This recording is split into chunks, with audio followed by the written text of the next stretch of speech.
Baik, Assalamualaikum warahmatullahi wabarakatuh. Yang terhormat Bapak Lukman Arif Rahman, MPD, dan teman-teman sekalian yang saya hormati dan saya banggakan. Kami dari kelompok 9 yang beranggotakan saya, Sherly Aura Anandaryadi, lalu ada teman saya, Teh Siti Nur Anissa, dan yang terakhir ada Kang M. Yudi Badrudin. Pada kesempatan kali ini kami akan presentasikan hasil diskusi kami yaitu tentang kajian penelitian penggunaan teknologi informasi dalam layanan bimbingan dan konseling. Langsung saja kepada pemateri yang pertama, yaitu saya sendiri. Slide selanjutnya, Teh.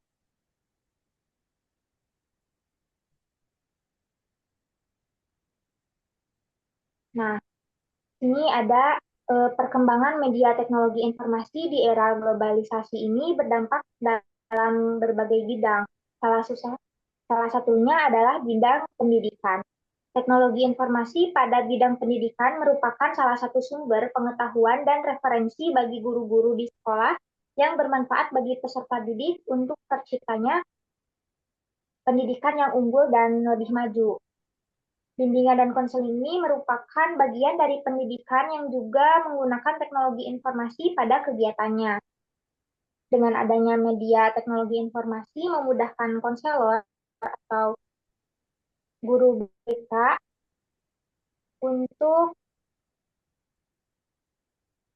memberikan layanan. Oleh karena itu, konselor atau guru BK harus memiliki kemampuan dalam menggunakan media teknologi informasi yang akan menjadi nilai lebih baik dalam pemberian layanan bimbingan dan konseling. Sebagai konselor yang profesional, ia harus memiliki wawasan yang luas. Itu menurut Sanaki 2005 dan dapat mencari informasi terbaru yang sedang viral, kemudian mengaplikasikannya ke dalam bentuk media bimbingan dan konseling berbasis teknologi informasi seperti PowerPoint, eh, buklet, video motivasi, video animasi, dan lain-lain. Dengan begitu, meningkatkan motivasi siswa dalam mengikuti kegiatan layanan bimbingan dan konseling ini harus memahami peranan teknologi informasi pada bimbingan dan konseling, sehingga dalam pemberian layanan bimbingan dan konseling dapat terlaksana sesuai kebutuhan siswa dan tentunya berdasarkan asas kebutuhan dan kekinian. Slide selanjutnya, Teh. Nah, di sini dalam media teknologi informasi memiliki banyak manfaat dalam bimbingan dan konseling. Antara lain yaitu memudahkan dalam merencanakan dan merancang layanan bimbingan dan konseling, mengolah data terkait layanan bimbingan dan konseling, membuat aplikasi yang membantu layanan bimbingan dan konseling, serta memproses untuk layanan bimbingan dan konseling. Berdasarkan penelitian Triyono dan Febriani, tahun 2018, konselor atau guru BK mendapatkan keuntungan yang besar dari pelaksanaan bimbingan dan konseling berbasis media teknologi informasi, yaitu yang pertama, menjadikan konselor atau guru BK menjadi individu yang terlatih menggunakan media teknologi informasi dan komunikasi secara efektif dan efisien. Lalu yang kedua, menjadikan konselor atau guru BK menjadi pendidik yang peduli terhadap pendidikan dan pemanfaatan media teknologi informasi dan komunikasi.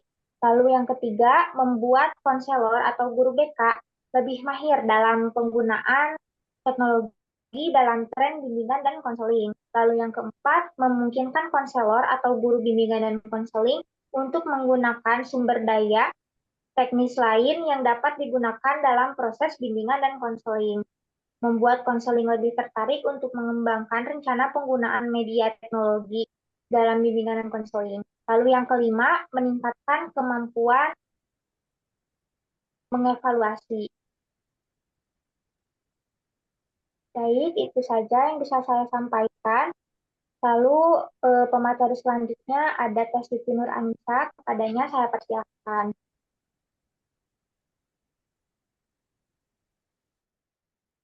Lalu untuk materi selanjutnya yaitu ada fungsi teknologi informasi pada bimbingan dan konseling.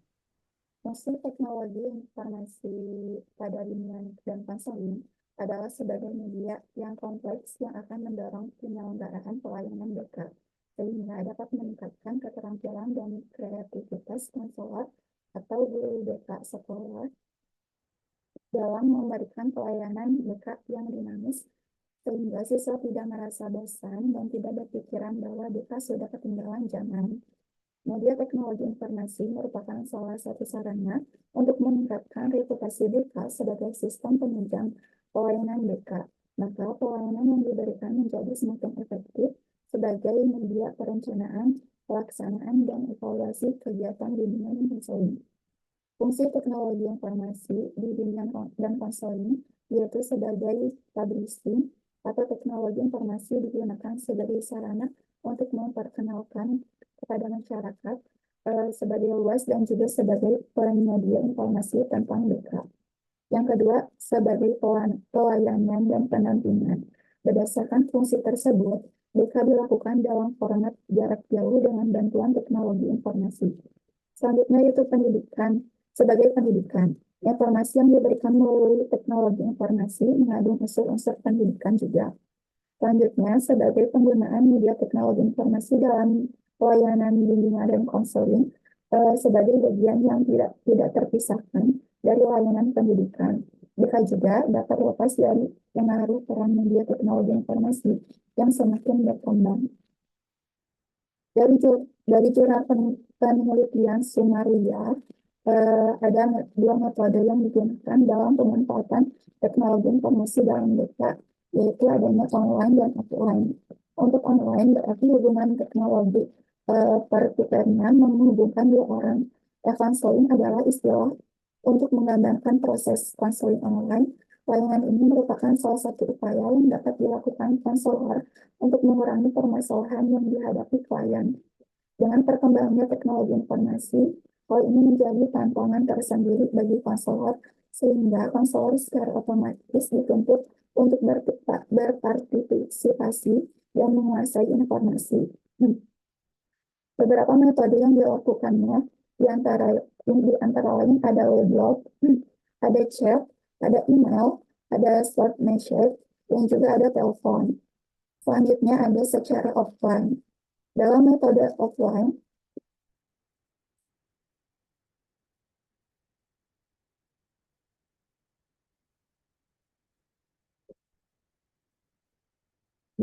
offline, eh, atau berkomunikasi jarak jauh, penggunaan teknologi dalam layanan BK lebih banyak menggunakan komputer sebagai media pengolah data dan untuk alat bantu dalam layanan bimbingan dan konseling, seperti dengan menggunakan beberapa komputer. Programnya seperti Microsoft PowerPoint, pemutaran video, dan media interaktif lainnya yang melayani siswa.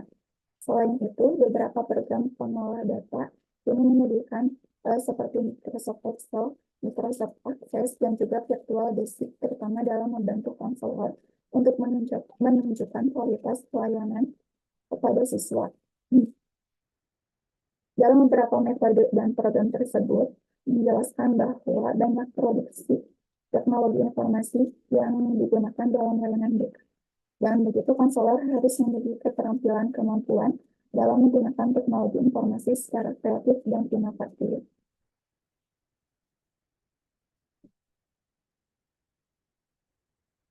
Baik, sekian materi dari saya kembalikan lagi kepada moderator. Baik, terima kasih kepada Teknisa. Pemateri selanjutnya yaitu Kang Yudi Badrudin. Kepadanya saya persilahkan. Baik, terima kasih moderator. Kita boleh next slide.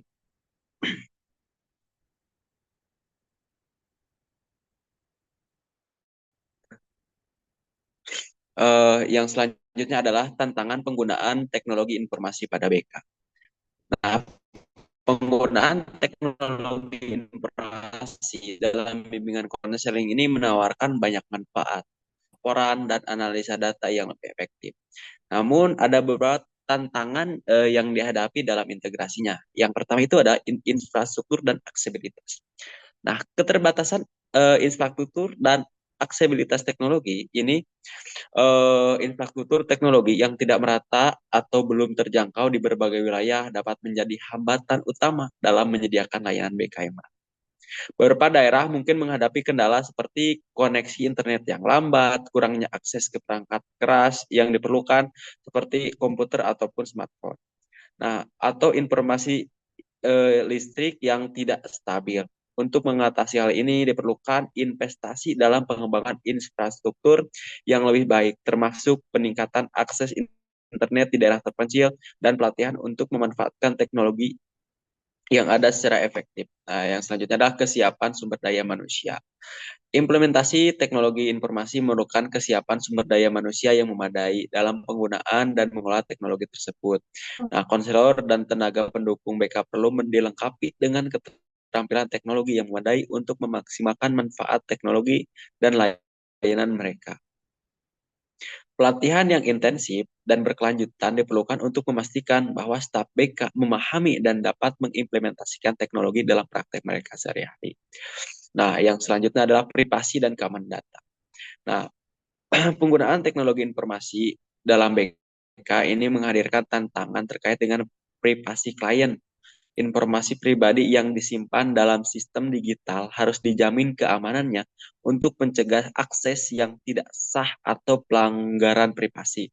Perlu ada sistem enskripsi yang kuat, akses terbatas berdasarkan hak akses, dan kebijakan jelas untuk mengelola dan melindungi data pribadi klien. Nah, yang selanjutnya adalah kepatuhan terhadap regulasi. Jadi penerapan teknologi informasi dalam BK harus mematuhi berbagai regulasi terkait privasi dan keamanan data yang berlaku di tingkat nasional dan internasional. Hal ini mencakup kepatuhan terhadap undang-undang perlindungan data dan regulasi lainnya yang mengatur penggunaan dan penyimpanan informasi pribadi. Konselor dan penyedia layanan BK harus memastikan bahwa mereka memahami dan mematuhi pedoman yang ditetapkan oleh badan regulasi dan asosiasi profesi terkait. Nah, yang selanjutnya adalah integrasi dengan praktik BK tradisional. Dan di sini ada 2 poin ya. Yang pertama itu penyesuaian dengan pendekatan tradisional.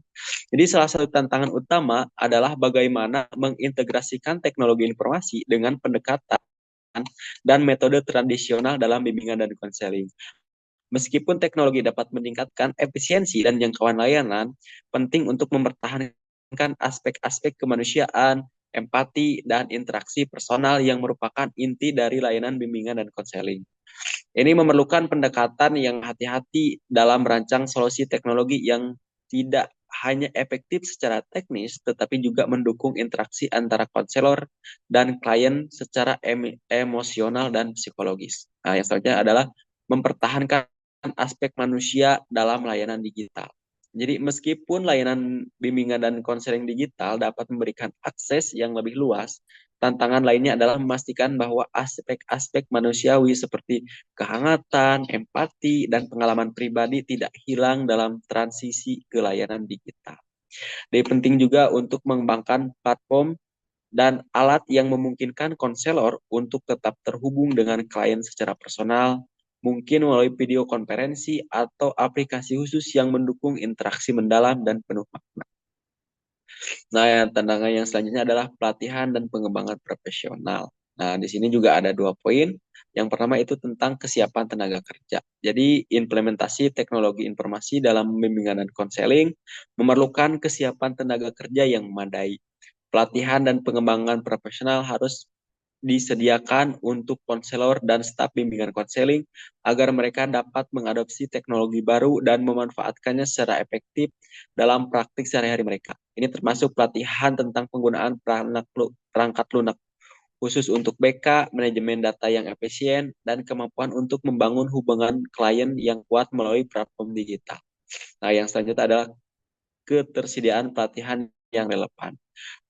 Program pelatihan yang terstruktur dan relevan perlu dikembangkan untuk memastikan bahwa konselor memiliki keterampilan dan pengetahuan yang diperlukan untuk mengintegrasikan teknologi dalam sesi konseling mereka.